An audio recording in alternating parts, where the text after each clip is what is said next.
رسول اللہ صلی اللہ علیہ وسلم نے فرمایا، یہ 3 علامات جس عورت میں ظاہر ہوں تو سمجھ جاؤ کہ اس کی موت ہونے والی ہے۔ یہ 3 علامات جس عورت میں ظاہر ہوں تو کچھ دنوں میں اس کی موت ہونے والی ہے۔ Number 1، number 2، number 3۔ بسم اللہ الرحمن الرحیم۔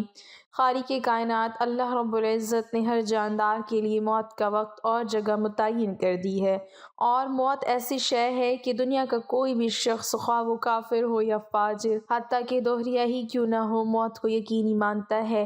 اگر کوئی موت پر شک و شبہ بھی کرے تو اسے بے وقوفوں کی فہرست میں شمار کیا جاتا ہے، کیونکہ بڑی بڑی مادی طاقتیں اور مشرق سے مغرب تک قائم ساری حکومتیں موت کے سامنے عاجز و بے بس ہو جاتی ہیں۔ موت بندوں کو ہلاک کرنے والی، بچوں کو یتیم کرنے والی، عورتوں کو بیوہ بنانے والی، دنیاوی ظاہری سہاروں کو ختم کرنے والی، دلوں کو تھرانے والی، آنکھوں کو رلانے والی، بستیوں کو اجاڑنے والی، جماعتوں کو منتشر کرنے والی، لذتوں کو ختم کرنے والی، امیدوں پر پانی پھیرنے والی، ظالموں کو جہنم کی وادیوں میں جھلسانے والی، اور متقیوں کو جنت کے بالا خانوں تک پہنچانے والی شے ہے۔ موت نہ چھوٹوں پر شفقت کرتی ہے، نہ بڑوں کی تعظیم کرتی ہے، نہ دنیاوی چودھریوں سے ڈرتی ہے، نہ بادشاہوں سے ان کے دربار میں حاضری کی اجازت لیتی ہے۔ جب بھی حکم خداوندی ہوتا ہے تو تمام دنیاوی رکاوٹوں کو چیرتی اور پھاڑتی ہوئی مطلوب کو حاصل کر لیتی ہے۔ موت نہ نیک صالح لوگوں پر رحم کھاتی ہے، نہ ظالموں کو بخشتی ہے۔ اللہ تعالیٰ کے راستے میں جہاد کرنے والوں کو بھی موت اپنے گلے لگا لیتی ہے، اور گھر بیٹھنے والوں کو بھی موت نہیں چھوڑتی۔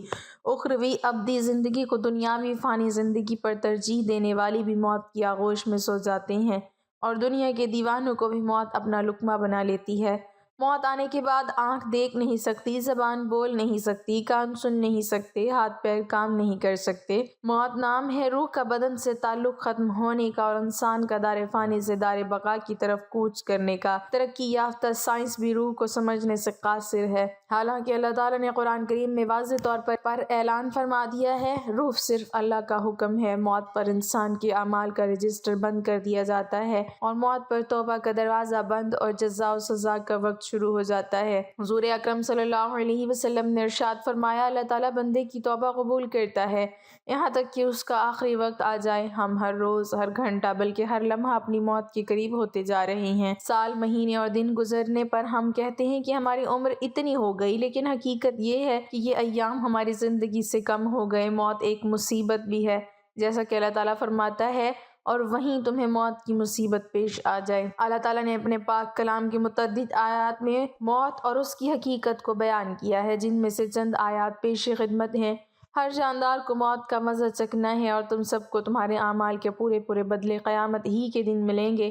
اور پھر جس کو دوزخ سے بچا لیا گیا اور جنت میں داخل کر دیا گیا، وہ صحیح معنی میں کامیاب ہو گیا، اور یہ دنیاوی زندگی تو جنت کے مقابلے میں دھوکے کے سامان کے سوا کچھ بھی نہیں۔ اس آیت میں اللہ تعالیٰ نے انسانوں کی کامیابی کا معیار ذکر کیا ہے، اور وہ یہ ہے کہ اس حال میں ہماری موت آئے کہ ہمارے لیے جہنم سے چھٹکارے اور دخول جنت کا فیصلہ ہو چکا ہو۔ اس زمین میں جو کوئی ہے فنا ہونے والا ہے، اور صرف تمہارے پروردگار کی جلال والی اور فضل و کرم والی ذات باقی رہے گی۔ ہر چیز فنا ہونے والی ہے سوائے اللہ کی ذات کے، حکومت اسی کی ہے، اور اسی کی طرف تمہیں لوٹ کر جانا ہے۔ اے پیغمبر، تم سے پہلے بھی ہمیشہ زندہ رہنا ہم نے کسی فرد بشر کے لیے طے نہیں کیا، چنانچہ اگر تمہارا انتقال ہو گیا تو کیا یہ لوگ ایسے ہیں جو ہمیشہ زندہ رہیں؟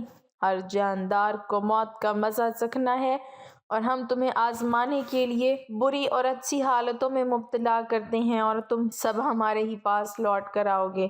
تم جہاں بھی ہوگے ایک نہ ایک دن موت تمہیں جا پکڑے گی، چاہے تم مضبوط قلعوں میں ہی کیوں نہ رہ رہے ہو۔ اے نبی، تم کہہ دو کہ جس موت سے تم بھاگتے ہو وہ تم سے آ ملنے والی ہے، یعنی وقت آنے پر موت تمہیں ضرور اچک لے گی۔ چنانچہ جب ان کی مقررہ میعاد آ جاتی ہے تو وہ گھڑی بھر بھی اس سے آگے پیچھے نہیں ہو سکتے، اور نہ کسی متنفس کو یہ پتہ ہے کہ زمین کے کس حصے میں اسے موت آئے گی۔ ان مذکورہ آیات سے معلوم ہوا کہ ہر شخص کا مرنا یقینی ہے، لیکن موت کا وقت اور جگہ سوائے اللہ کی ذات کی کسی بشر کو معلوم نہیں۔ چنانچہ بعض بچپن میں تو بعض عنفوان شباب میں، اور بعض ادھیڑ عمر میں، جبکہ باقی بڑھاپے میں دائی اجل کو لبیک کہہ جاتے ہیں۔ بعض صحت مند تندرست نوجوان سواری پر سوار ہوتے ہیں، لیکن انہیں معلوم نہیں کہ وہ موت کی سواری پر سوار ہو چکے ہیں۔ یہی دنیاوی فانی وقتی زندگی اخروی ابدی زندگی کی تیاری کے لیے پہلا اور آخری موقع ہے۔ جیسا کہ اللہ تعالیٰ فرماتا ہے، یہاں تک کہ جب ان میں سے کسی پر موت آ کھڑی ہوگی تو وہ کہے گا کہ اے میرے پروردگار مجھے واپس بھیج دیجیے تاکہ جس دنیا کو میں چھوڑ آیا ہوں اس میں جا کر نیک اعمال کروں۔ ہرگز نہیں، یہ تو بس ایک بات ہے جو وہ کہہ رہا ہے، اب ان سب مرنے والوں کے پیچھے ایک برزخ ہے جب تک کہ وہ دوبارہ اٹھائے جائیں، لہٰذا ضروری ہے کہ ہم افسوس کرنے یا خون کے آنسو بہانے سے قبل اس دنیاوی فانی زندگی میں ہی اپنے مولا کو راضی کرنے کی کوشش کریں تاکہ ہماری روح ہمارے بدن سے اس حال میں جدا ہو کہ ہمارا خالق و مالک و رزاق ہم سے راضی ہو۔ آج ہم سب فانی زندگی کے عارضی مقاصد کو سامنے رکھ کر دنیاوی زندگی گزارتے ہیں اور دنیاوی زندگی کے عیش و آرام اور وقتی عزت کے لیے جد و جہد کرتے ہیں، لہٰذا آئیے دنیا کو دنیا کے پیدا کرنے والے کی ہی زبانی سمجھیں، اور یہ دنیاوی زندگی تو جنت کے مقابلے میں دھوکے کے سامان کے سوا کچھ بھی نہیں۔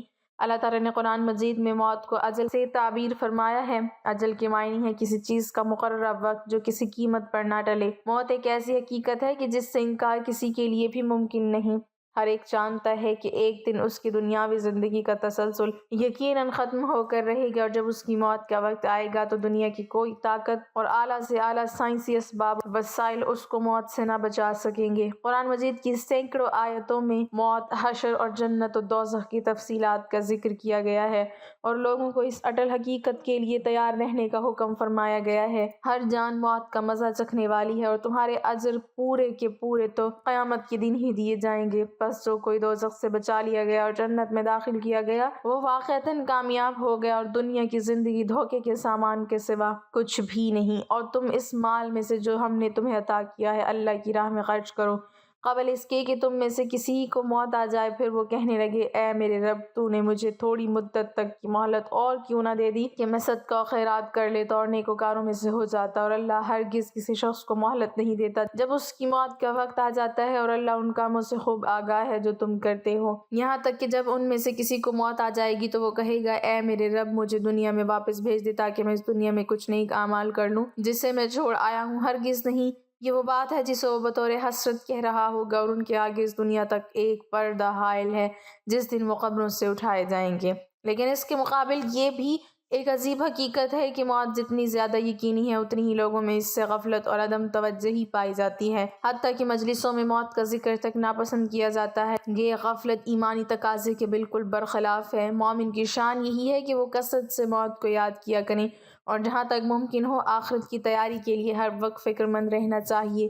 رسول اللہ صلی اللہ علیہ وسلم نے فرمایا، دنیا میں اس طرح رہو جیسے تم ایک راہ چلتے مسافر ہو یا کسی منزل کے راہی۔ حضرت عبداللہ رضی اللہ تعالیٰ عنہ بن عمر کہا کرتے تھے، جب شام ہو جائے تو صبح کا انتظار نہ کرو، اور جب صبح ہو جائے تو شام کا انتظار نہ کرو، اور بیماری سے پہلے صحت کو اور موت سے پہلے زندگی کو غنیمت سمجھو۔ یعنی دنیا کی عیش و عشرت میں کھو کر آخرت کو بھول جاؤ گے تو موت کے وقت پچھتاؤ گے کہ کاش میں نے آخرت کے لیے کوئی زیادہ راہ جمع کیا ہوتا۔ اسی طرح بیماری کے عالم میں انسان انتہائی چاہت و خواہش کے باوجود بہت سے کام نہیں کر سکتا، تو عالم صحت میں جب انسان کی ساری توانائیاں عروج پر ہوتی ہیں وہ اعمال خیر کیوں بجا نہیں لاتا کہ بعد میں کف افسوس نہ ملنا پڑے۔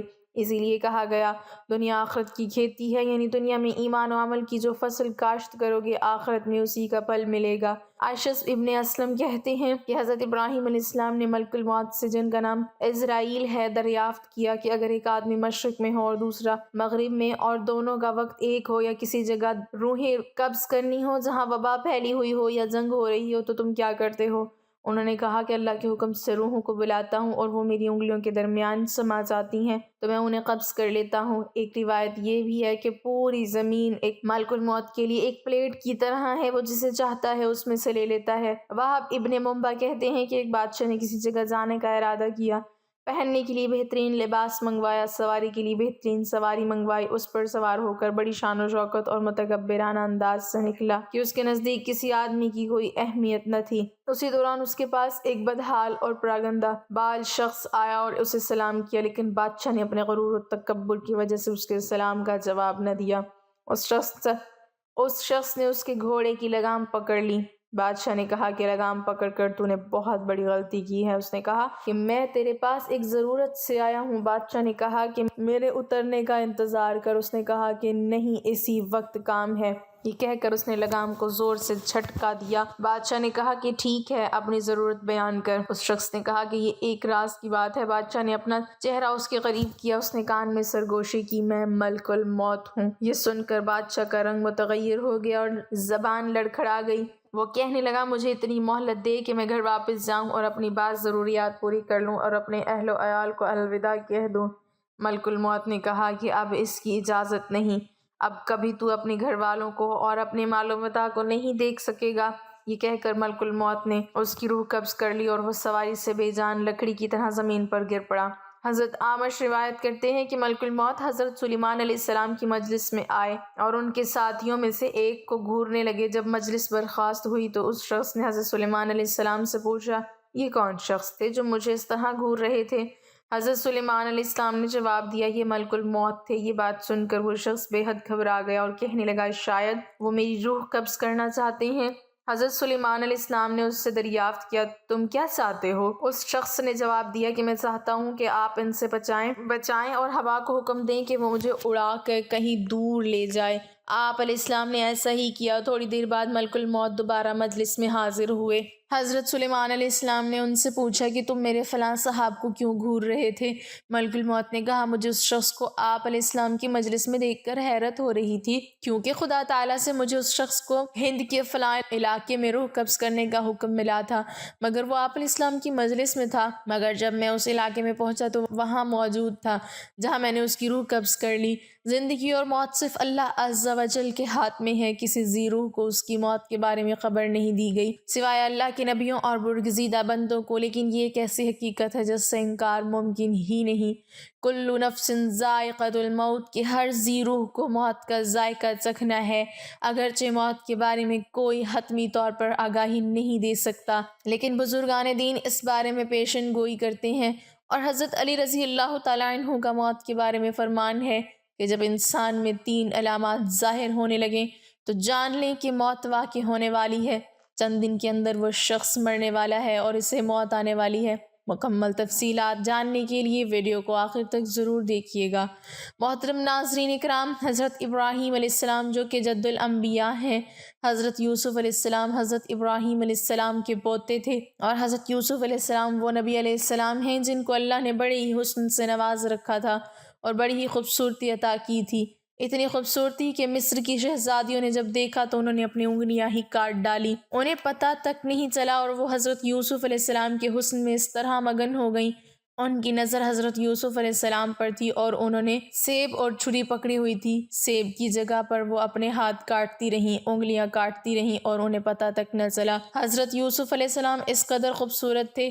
حضرت یوسف علیہ السلام حضرت ابراہیم علیہ السلام کے پوتے جبکہ حضرت یعقوب علیہ السلام کے بیٹے تھے۔ حضرت یعقوب علیہ السلام جو کہ اللہ کے برگزیدہ نبی تھے، اور حضرت یعقوب علیہ السلام کی موت کے فرشتے یعنی حضرت اسرائیل علیہ السلام سے گہری دوستی تھی۔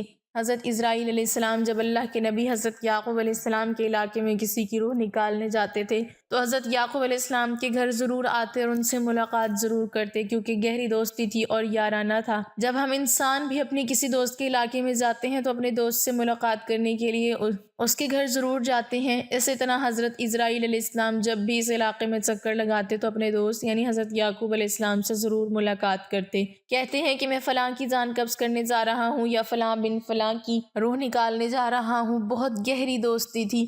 تو حضرت یعقوب علیہ السلام نے ملک الموت سے فرمائش کر رکھی تھی کہ اے میرے دوست، جب تم میری روح نکالنے آؤ گے یعنی مجھے اس دنیا سے پردہ دینے کے لیے آؤ گے تو مجھ سے وعدہ کرو کہ تم مجھے ضرور بتا کر آؤ گے۔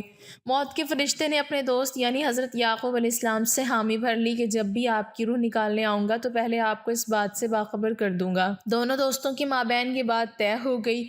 حضرت یعقوب علیہ السلام کی زندگی کے دن گزرتے گئے، چلنے پھرنے کی سکت ختم ہو گئی تھی، کھانے پینے کی لذت ختم ہوتی گئی، یعنی زبان کا ذائقہ ختم ہوتا گیا۔ اللہ کے نبی کی کمر ٹیڑھی ہو گئی اور آپ جھک گئے۔ رزق کا جو دانہ پانی تھا وہ بھی ختم ہو گیا اور موت کا وقت قریب آ گیا۔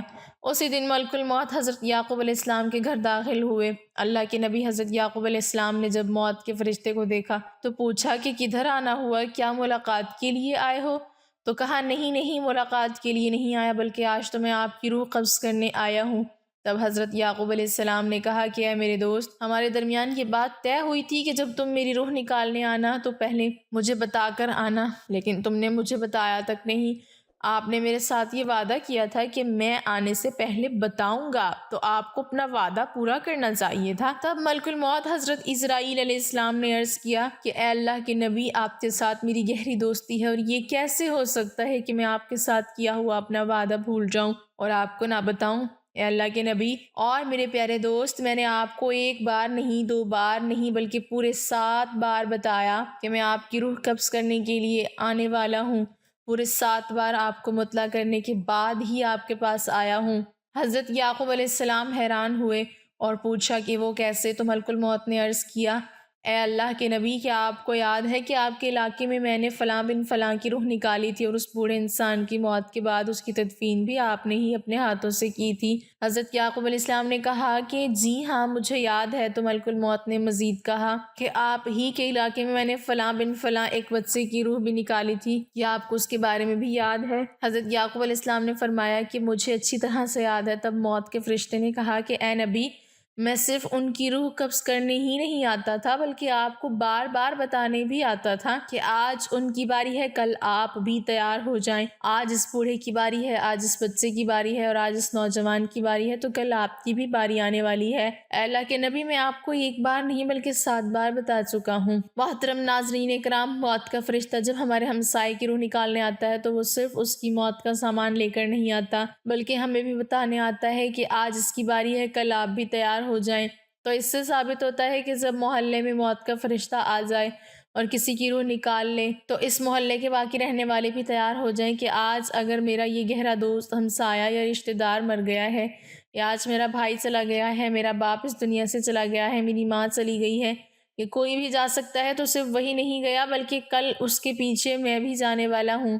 ناظرین کرام، یہ زندگی کے لمحات ہم سب زندہ لوگوں کے لیے غنیمت ہیں، اس لیے ان لمحات کو غنیمت جانو اور ضائع نہ کرو، برباد مت کرو۔ برف کی طرح یہ زندگی پگھلتی جا رہی ہے۔ ایک شخص کسی بازار سے گزرا تو اس نے دیکھا کہ ایک شخص برف بیچ رہا ہے، رو رو کے کہہ رہا ہے کہ اے دنیا والوں، میری برف پگھلتی جا رہی ہے، اسے مجھ سے خرید لو۔ میرا مال اس طرح برف کی صورت میں قطرہ قطرہ کر کے پگھلتا جا رہا ہے۔ میں ایک ایسا شخص ہوں جس کا مال پگھلتا جا رہا ہے، میری برف قطرہ قطرہ کر کے پانی بنتی چلی جا رہی ہے۔ تمہیں خدا کا واسطہ ہے، مجھ سے یہ برف خرید لو، کیونکہ اگر میری یہ برف ایسے ہی پگھلتی رہی تو میرا نقصان ہو جائے گا اور مجھے خسارے کا منہ دیکھنا پڑے گا۔ کسی سننے والے سمجھدار انسان نے اس کے قریب جا کر اس سے کہا کہ بھائی، جس طرح تیری کہانی ہے بالکل اسی طرح میری بھی کہانی ہے۔ برف والے شخص نے پوچھا کہ وہ کیسے؟ تو اس نے کہا جناب، تیری برف پگھلتی جا رہی ہے جبکہ میری قیمتی زندگی پگھلتی جا رہی ہے۔ جس طرح قطرہ قطرہ کر کے تیری برف پگھلتی چلی جا رہی ہے، اسی طرح لمحہ لمحہ کر کے میری زندگی پگھلتی چلی جا رہی ہے۔ اگر تو اپنی برف پگھلنے سے پہلے پہلے بیچ لے گا تو بدلے میں کچھ نہ کچھ پا لے گا، تو تجھے خسارے کا منہ نہیں دیکھنا پڑے گا، نقصان کا منہ نہیں دیکھنا پڑے گا، اور تو فائدے میں رہے گا۔ بالکل اسی طرح مجھے بھی نقصان کا سامنا کرنا پڑے گا، یعنی اگر میں اپنی زندگی کی برف پگھلنے سے پہلے پہلے کچھ اعمال نہ کما لوں تو مجھے بھی قیامت کے دن خسارے کا سامنا کرنا پڑے گا۔ حضرت سیدنا علی مرتضیٰ شیر خدا رضی اللہ تعالیٰ عنہ نے فرمایا کہ زندگی میں جب 3 علامات ظاہر ہونے لگیں، یعنی 3 نشانیاں تمہارے اندر پیدا ہو جائیں، تو سمجھ لینا کہ موت کا فرشتہ کسی بھی وقت تمہارے دروازے پر دستک دے سکتا ہے، یعنی موت قریب ہے۔ نمبر 1، جب سیاہ بال سفید ہو جائیں۔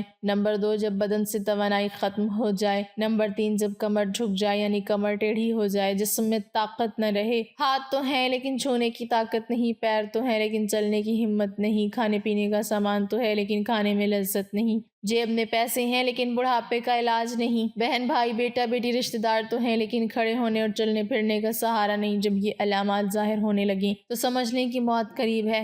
ان علامات کے ظاہر ہو جانے پر اس سے پہلے کہ موت کے آئینی ہاتھ ہمیں اپنے شکنجے میں لے لیں، ہماری روح ہمارے جسم کو چھوڑ کر خالق حقیقی کی جانب رواں دواں ہو جائے، ہمیں چاہیے کہ اللہ کو اور اس کے رسول صلی اللہ علیہ وسلم کو راضی کر لیں۔ حضرت ابی بن کعب رضی اللہ تعالیٰ عنہ سے روایت ہے کہ جب رات کا تہائی حصہ گزر جاتا تو حضور نبی اکرم صلی اللہ علیہ وسلم اٹھ کھڑے ہوتے اور فرماتے، اے لوگو، اللہ تعالیٰ کو یاد کرو، اے لوگو، اللہ تعالیٰ کو یاد کرو۔ قیامت کا پہلا نفخہ آ چکا، دوسرا نفخہ اس کے تابع ہوگا، موت اپنی ہولناکیوں سمیت آ پہنچی، موت اپنی سختیوں سمیت آ چکی، اللہ عز و جل سے دعا ہے کہ ہماری موت کی سختی آسان فرمائے، عالم برزخ کی سختیاں آسان فرمائے، قیامت کے دن کی ہولناکیاں آسان فرمائے، اور ہمیں ان لوگوں میں شامل فرمائے جن پر اللہ کے نبی صلی اللہ علیہ وسلم کی شفاعت ہو۔ اللہ ہم سب کا حامی و ناصر ہو، آمین۔ ناظرین، کمنٹ باکس میں اللہ تعالیٰ کے 99 ناموں میں سے ایک نام ضرور ٹائپ کریں۔